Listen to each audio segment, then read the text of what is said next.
Military support to Ukraine has significantly diminished the combat readiness of European armed forces. Stockpiles have plummeted, and new armaments and munitions are not produced fast enough.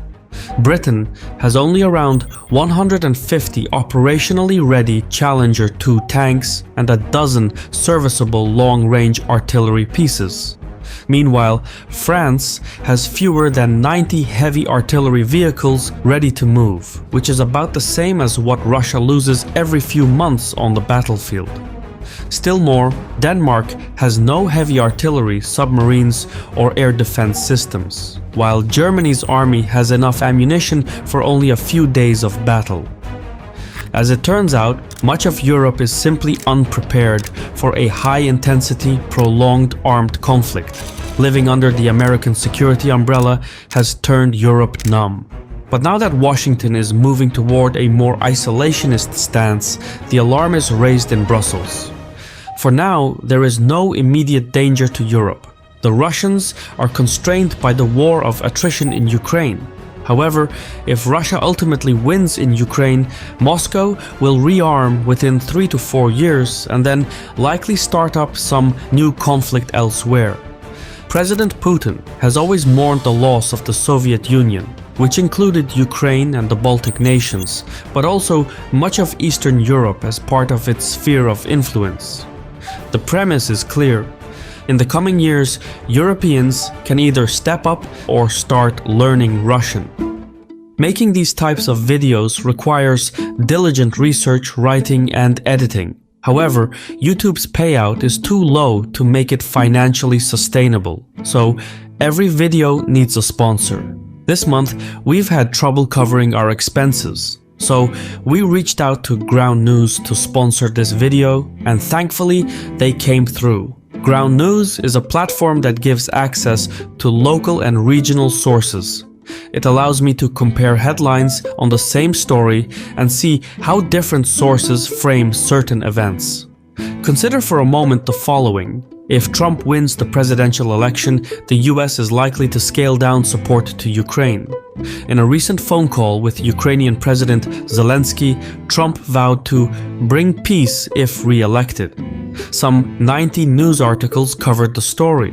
No further details were provided, but Trump's peace terms are likely to be in Russia's favor.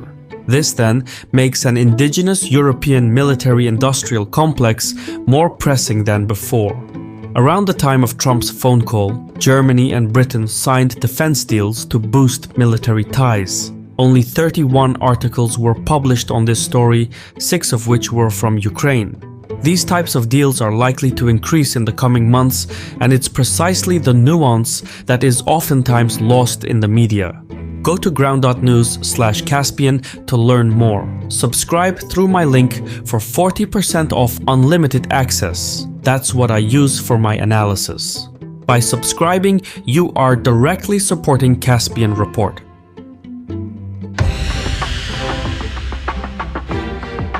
So now, as the situation in Ukraine continues to deteriorate and US elections draw near, EU lawmakers look to shift their defense industries onto a war footing. The President of the European Commission, Ursula von der Leyen, has designed the EU's first ever roadmap to develop a military-industrial complex. The legislation would restock and rearm member states while also boosting European defense industrial output for the long term. Some parts of the proposed policy are copied straight from the American playbook, where military, political, and business interests are fused into one. In America, government bodies award contracts to private defense companies to produce military equipment. To get the best deals possible, these companies lobby political officials to influence defense spending and security policy. They do this by spreading manufacturing operations across as many states as possible. This creates jobs and economic growth, which then maximizes the number of legislators inclined to support defense projects, since every member of Congress will want to help the companies that create jobs in their home states. So it's a win-win for all those in the loop. The defense industry is unique though. It's the only industry that creates products designed to be destroyed. Not surprisingly, that affects national policy. As a result, the US executive branch tends to spend hundreds of billions on its military, more than any other country. The EU doesn't have such a system, but it is looking to create one. European defense companies already produce some of the finest quality weaponry money can buy. British, Italian, French, German, Spanish, and Swedish armaments all peak in respective domains. Yet the arms are not economically competitive. There are gaps in the overall capacity to produce things on time and in volume. This is a fundamental vulnerability. Armed conflict, especially when protracted, is all about logistics and supply chains. Whoever outproduces the other in terms of armaments and ammunition is likely to win the war. More is not always better, but sometimes it is everything. Defense spending among EU member states reached $295 billion in 2023. The Union's combined economic and industrial capacity dwarfs that of Russia, yet Europe still lacks ammunition supplies, intelligence, surveillance, and reconnaissance capabilities. The problem is that the EU is a collection of sovereign states that draft individual policies.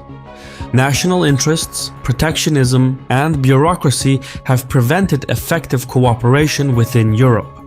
This everyone for itself way of doing business would have likely continued were it not for COVID. The pandemic changed things politically in ways that would otherwise not have been possible. By taking stringent preventive measures against the spread of COVID and doing so across all 27 member states of the EU, the European Commission exercised unprecedented authority. It steadily became a powerful legislative body across its territories. The European Commission has never been as powerful as it is today. This reality has completely changed the way the European machine works. Now, the European Commission wants to upend the way the Union finances and sells arms by introducing new mechanisms to streamline defense policy. In effect, it is a military-industrial complex, all but in name. The plan in motion is perhaps Europe's biggest military overhaul since the end of the Cold War. On March 5th, the European Commission unveiled two new programs: the European Defence Industry Strategy, or EDIS, and the European Defence Investment Programme, EDIP for short. Together, EDIS and EDIP aim to stimulate cross-border cooperation for arms production while also strengthening the Union's defense technological and industrial base. In other words, EDIS and EDIP are designed to create a defense market for the EU and make sure member states buy more locally. As an incentive, governments participating in the programs will benefit from tax exemptions and EU grants. So there will be plenty of discounts to go around. For added context, EDIS sets out the blueprint to improve combat readiness and increase military-industrial competitiveness. It outlines a plan to encourage members to contribute to their collective defense, which could lead to new standardization of arms to speed up manufacturing. EDIP, in turn, seeks to streamline the legal and financial aspects so that its twin program, EDIS, can do what it sets out to do.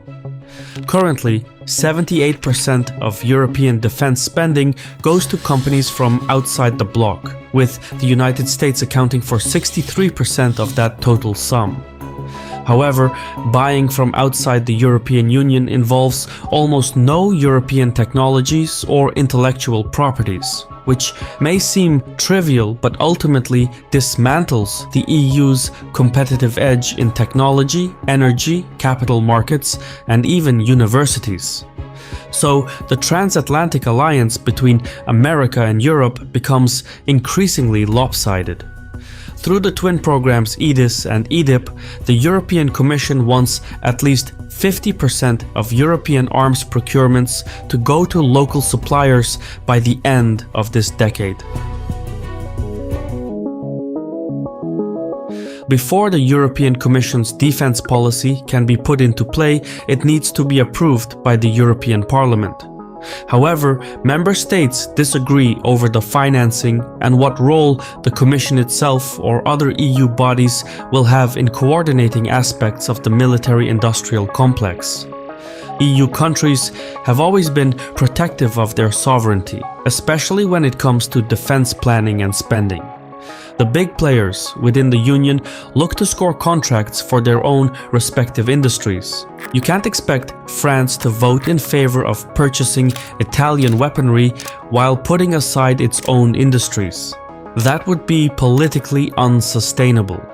As such, France and Italy have pushed back on some of the aspects of Europe's would-be military-industrial complex. The same principle applies to the Baltic states, who see Russia as an imminent threat and look for readily available weapons regardless of their origins, rather than commercially incentivized weapons, which may take longer to deliver. Furthermore, the EU's policy falls short on distribution, specifically the distribution of manufacturing operations across as many countries as possible. That's how the military-industrial complex works in the United States. Doing so creates jobs and economic growth, which encourages legislators to support defense companies. So, the EU needs to figure out how to get the French to buy Italian arms, how to get the Germans to buy Spanish arms, and so on. There is also criticism of the new standardization of arms. Most European militaries are deeply integrated with NATO standards and equipment. A significant portion of the systems and weapons come from the United States, and not all European-made hardware is interoperable with American systems. Poland and some of the Nordic states have placed substantial orders for American weapons. The last thing they want to do is impair interoperability by developing new EU standards to boost the military-industrial complex. Moreover, many European governments purchase weapons from the United States not just because it's faster and easier, but also because it buys political allies in the Pentagon. America takes care of its friends, or in this case, its loyal customers. So, arms deals aren't just about buying weapons, they're about buying influence.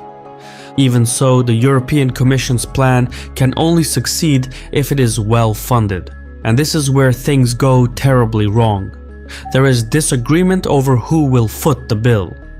So far, EDIP has been earmarked a budget of 1.5 billion euros, measured until 2027, but that is peanuts compared to what is actually needed. If Europe is to take defense seriously and create the military-industrial base it needs, EDIP would need as much as 100 billion euros. And herein lies the problem. That sum, 100 billion euros, cannot be covered by a single state. It would require joint borrowing across the European platform. Much like the 750 billion euro coronavirus recovery fund, the European Commission could use a similar approach to raise 100 billion euros in fresh debt to finance defense policy. However, doing so would be highly controversial for fiscally cautious nations like Germany, the Netherlands, and a few others. Many EU governments face budget constraints amid slow economic growth and aging populations. Each state has its own strategic priorities and parochial interests. It will be difficult, for instance, to persuade member states facing farmer protests to cut EU agricultural spending in favor of defense. Likewise, it will be difficult to convince nations without big defense firms that they would benefit from taking a collective loan. The truth is that money talks, and Europeans not only talk in different languages, but also in different budgets. Taken together, even if approved by the European Parliament, behind closed doors, member states can still torpedo the formation of the military-industrial complex by objecting to its spending, responsibilities, and interoperability complications. This is made all the more possible by the fact that the defense policy is non-binding. Overall, COVID enabled the European Commission to exercise much greater authority than before. However, defense policy is much more sensitive than health policy. As such, some member states accuse the European Commission of using the Ukraine war as a power grab. True or false, the success of Europe's military-industrial complex will hinge on overcoming long-standing issues such as national sovereignty, funding, and the balancing of strategic priorities. There are plenty of difficulties on the road ahead, but for the first time in decades, there is political space in Europe for an ambitious defense industrial reform. Building the necessary consensus will not be easy, but to set the terms of war, one must bear the weight of peace. I've been your host Shivan from Caspian Report. If you approve of what we do, please leave a comment, hit the like button, and mayhaps share the video. In any case, thank you for your time, and sağ ol.